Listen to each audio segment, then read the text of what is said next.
Muito bom dia. Nós vamos falar sobre a oração dominical, que está contida lá no Evangelho segundo o Espiritismo, no capítulo 28, itens 2 seguintes. É a oração que todo mundo conhece, vulgarmente conhecida como Pai Nosso, e talvez uma das mais exercidas, praticadas, faladas, declamadas, ouvidas que nós possamos conhecer.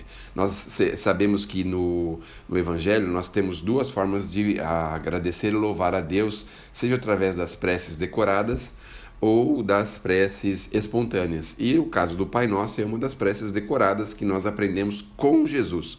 Foi o próprio Jesus quem deixou essa prece, todo mundo já sabe, estou falando o óbvio, não é? Tá lá, aqui o Kardec pegou aquela parte que está registrada em Mateus, no capítulo 6, e ele discorre aqui dizendo que não poderia ser a primeira prece que ele iria analisar. Mas a gente vai fugir um pouquinho do contexto e lembrar que muitas vezes nós declamamos, falamos, oramos esta prece, fazemos esta prece e não pensamos muito bem no que estamos falando, do que estamos fazendo. Primeiro que a gente não reconhece Deus como o pai de todos os seres humanos aqui na Terra, porque a gente tem antipatias, dificuldades, a gente muitas vezes quer prejudicar uma pessoa e esquecemos que nós estaremos sempre prejudicando o irmão. Fico preocupado com isso, porque na maioria das vezes a gente esquece que todos nós somos irmãos uns dos outros, o que é a primeira coisa que Jesus lembra nessa prece, falando sobre o Pai Nosso. O Pai Nosso é o Pai de todos nós. Mas, enfim, nós continuamos dizendo que Ele é santo, que Ele é santificado, nós louvamos a Ele, muito embora não o tenhamos visto, não o conheçamos assim de uma forma um pouquinho mais profunda, porque isso só Jesus mesmo o conhece, a face de Deus, como Ele já declarou, e a gente vai avançando na prece, falando para Ele que nós pedimos a Ele que venha com o seu reino até nós, mas nós não queremos que o reino de Deus venha até nós, porque está muito bom assim nós continuarmos nesses erros, nas nossas dificuldades, nos nossos problemas. Eu fico imaginando como seria complicado se o reino de Deus descesse sobre a terra nesse momento. Paulo acabou de dizer que somos espíritos ainda em provas e expiações, ainda muito atrasados, e jamais teríamos condição que o reino de Deus estivesse conosco aqui. Porque se a gente não consegue nem respeitar a lei de trânsito, vocês já imaginaram se nós tivéssemos que respeitar as leis maiores da vida? Quer dizer, outro dia o Haroldo estava falando que quando a gente vai casar, a gente não pode escolher uma pessoa perfeita, porque seria insuportável você conviver com uma pessoa perfeita. Então nós temos que escolher sempre uma pessoa mais ou menos do nosso nível, né? Mais ou menos assim. E aí eu fico pensando, imaginem só o reino de Deus na Terra. Imaginem só. Enfim, né? A gente às vezes vai para alguns países, eu nunca fui, mas já ouvi falar, que se você joga um papel no chão, é um problema, é uma multa, é um negócio, você vai até prestar depoimento, declaração, você imagina. Então a gente não tem ainda a condição. É claro que a gente aspira a ter, mas nesse momento nós ainda não temos, não é? Bom, a gente prossegue falando que Deus tem que fazer a sua vontade sobre nós. Seja feita a tua vontade, e a gente não quer também de forma nenhuma que a vontade de Deus seja feita, porque se nós tivermos uma pessoa doente no hospital, em algum lugar, um filho com alguma dificuldade, jamais a gente vai aceitar a ideia de que se for da vontade de Deus que o leve, né? Então a gente dificilmente vai conseguir ter essa iniciativa, ter essa confiança, ter essa fé. Mas é tal coisa. Quando Jesus falou isso há 2000 anos atrás, era justamente para a gente ir construindo esta profunda confiança na criação, não é? Então, fazer a vontade de Deus, obviamente, é o melhor caminho, mas a gente, pelas nossas imperfeições, jamais conseguimos aceitar isso. Então, seja feita a tua vontade em nós, vamos fazer uma cirurgia, alguma coisa? Será que a gente tem essa confiança de dizer assim, seja feita a tua vontade, Senhor? Se tiver que continuar, continue. Se tiver que parar, pare. Se tiver que sair, saia. A gente muitas vezes não consegue. Então a gente fica entrando por escaninhos para tentar justificar uma imperfeição nossa. E sabemos, não é, que nós todos os dias praticamente ouvimos isso. Seja feita a tua vontade. Então, seja feita a tua vontade quando chega um genro difícil na tua casa, ou que vai se casar com a sua filha, ou com o seu filho. A gente muitas vezes tem dificuldade com isso. Então, Nós falamos, mas não pensamos naquilo que estamos falando. Ele fala do pão nosso, mas nós também não queremos só o pão, porque a gente quer a mortadela, a salsicha, a mussarela, a gente quer o ovo frito, a gente quer as coisas junto com o pão, né? E aqui está muito claro, o pão nosso. O pão nosso de uns anos para cá mudou totalmente, nós temos uma taxa enorme lá de glúten e outras coisas, quer dizer, hoje não dá para comer o pão sozinho, a gente come o pão sempre acompanhado de alguma coisa, de algum veneno, né, por assim dizer. Porque ter a simplicidade de comer na simplicidade também é difícil para a gente. Então você vai num buffet que tem lá 50 variedades de coisas para comer, dificilmente a gente não vai querer experimentar todas aquelas coisas que tem lá, não é? Vai no rodízio japonês, por exemplo, né? Outro dia me levaram no rodízio japonês, eu quase que morri lá, tiveram que chamar o SAMU para mim, mas enfim. Seguindo a prece, né? Ele continua dizendo assim pra gente, cadê aqui? Pai nosso que estás no céu, santificado, né? Aí, cadê? Aqui.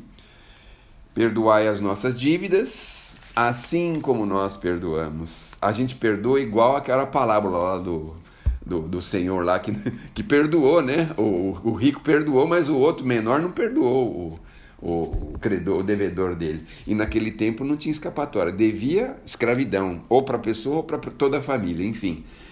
Perdoar as nossas ofensas é o que nós precisamos buscar. Não só as nossas, mas que a gente tenha disposição de perdoar também aqueles que estão com problemas com a gente. Quando fala em perdão, olha, tem um tratado, deve ter pelo menos uns 1000 livros que falam do perdão, porque uma das coisas mais complicadas e uma das maiores soluções para a nossa vida é que nós temos dificuldade. Porque aí o pessoal fala, se você não consegue perdoar, você esquece. Se você esquece, deixa pra lá. Mas se você lembrar de vez em quando, não tem problema.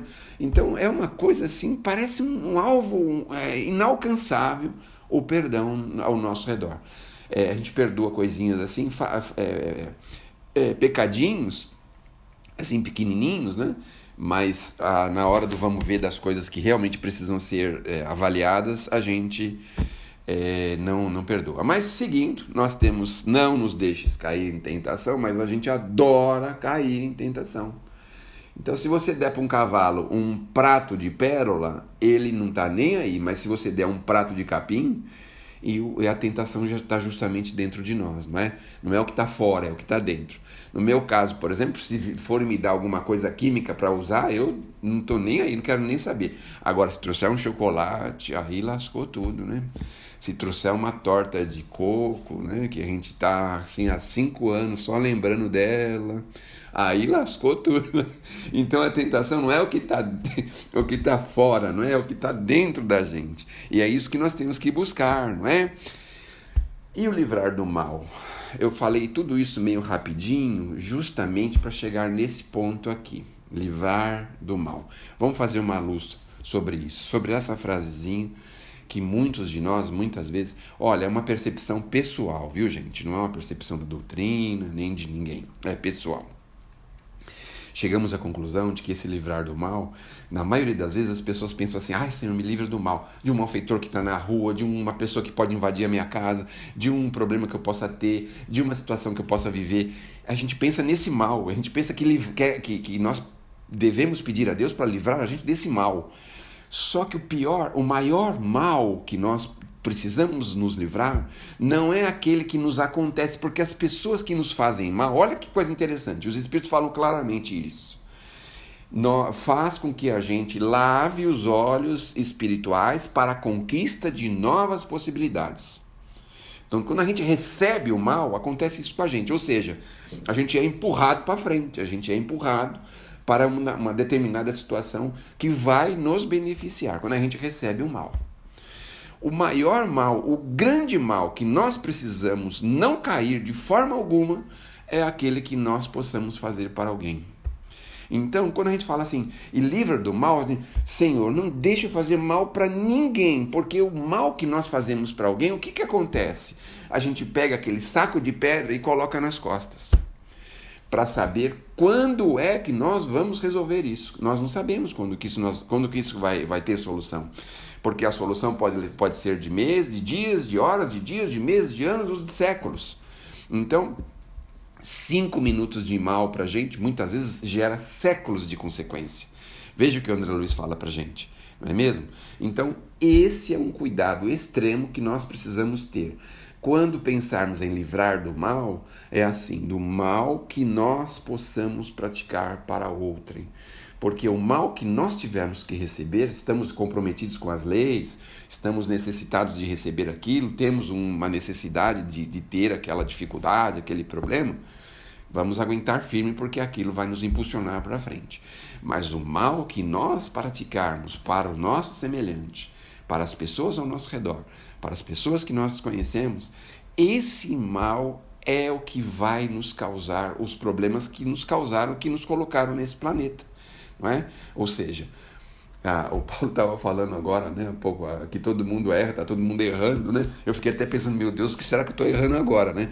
Mas o Emmanuel fala muito claro, o Kardec também fala muito claro, assim, em determinados assuntos, ou a gente já errou, ou a gente está errando, ou a gente vai errar. Por isso vem Jesus e fala assim para a gente, não julgueis, né? Porque daqui a pouco vai entrar, ou a gente vai entrar na cena e vai fazer a mesma coisa, não tem jeito. Então, a ideia básica é essa. Livra-nos do mal, façamos o possível para não praticar o mal a quem quer que seja. E assim seja, porque nós estamos assim ainda em treinamento com essa prece, né? Apesar de ter gente que fala assim, mas vai fazer o Pai Nosso, meu Deus do céu, mas a gente não consegue alcançar o tamanho disso, a nossa responsabilidade diante disso, a gente não consegue alcançar, não é? Então, sempre que pudermos repetir o Pai Nosso, sempre que pudermos pensar a respeito, fala assim, poxa vida, será que Deus gostaria que eu fizesse isso para o meu semelhante? Será que eu estou considerando esse nosso irmão?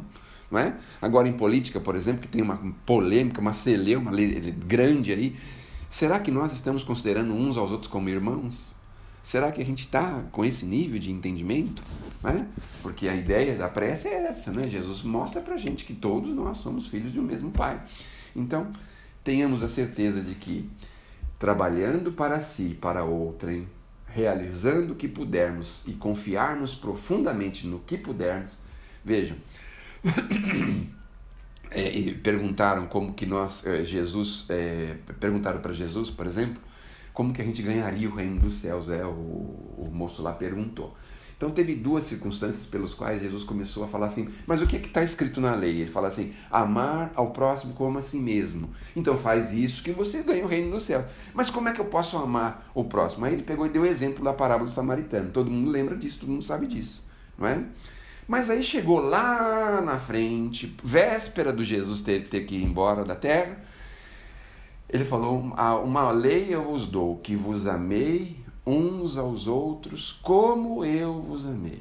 Aí ficou pior a situação, porque amar ao próximo nem é tão difícil. Agora, amar ao próximo como Jesus amou, pense bem, já pensaram numa coisa dessa?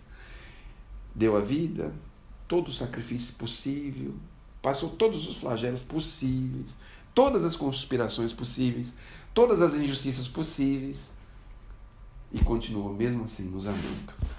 Que Deus nos abençoe, que Jesus nos ilumine e que possamos amar ao próximo como Jesus nos amou. Isso daí, olha, é uma espécie assim de vamos dizer assim, no bom sentido, né? É uma bênção que é uma bênção difícil de ser cumprida, né? Porque a gente pode amar um pouquinho o outro, né? Mas como Jesus amou, é difícil.